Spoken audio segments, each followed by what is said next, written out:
افغان حکومت د خلکو غوښتنه ومنله، خرافاتي پیرې نیولی. دا چې څه ویلي نو جزئیات هم دلته وګورئ او چینل هم سبسکرایب کړئ. تېره ورځ کله چې طالبانو د ملا نورالدین اغا د تقریر مخه ونیوله نو خلکو نیوکې کولې چې ولې د دې پیر مخه نه نیول کیږي.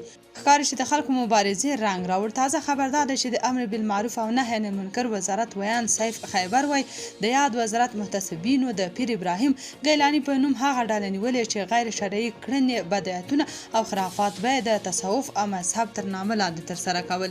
ښاغلی خیبر زیاتوي چې د امر بالمعروف او نهي عن المنکر ارګان په ټولنه کې د ټولو هغو کړنو او اعمالو د مخنیوي مسؤل دی چې د شریعت او د امر بالمعروف او نهي عن المنکر شرعي قانون سره په ټکر کې وي. نوموړي ویلي هیڅ چاته به اجازه ورنکړي چې د مذهب او تصوف له نامه څخه په ناوړه ګټه اخیستنې داسې کړنې ترسره کړي چې شریعت او قانون اجازه نه ورکوي. عامو افغانانو بیا د حکومت د یاد اقدام ستاینه کړې او وایي داسې پیران او مریدان باید سزا وګوري. بل خو افغان حکومت وایي افغانستان کې زورواکي ختمه شوې. د افغانستان د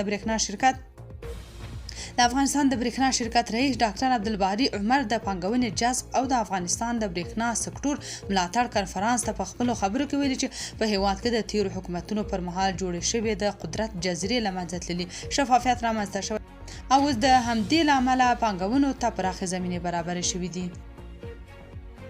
ښاغلي عمر په خپلو خبرو کې د کنفرانس موخه له منځنۍ اسیا څخه سویلي اسیا ته د برېښنا د لیږد اسانتیا، په کور دننه او بهرنۍ پانګوالو ته د فرصتونو ورپېژندل، د تخصصي تجربو تبادله او څو اړخیزه همکاریو ته لاره هوارېدل ښودلي دي.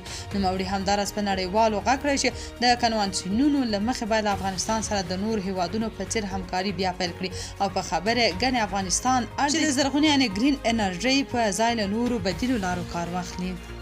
تاسو په دې اړه څه نظر لرئ؟ کومنټ کې شریک او چینل هم سبسکرایب کړئ.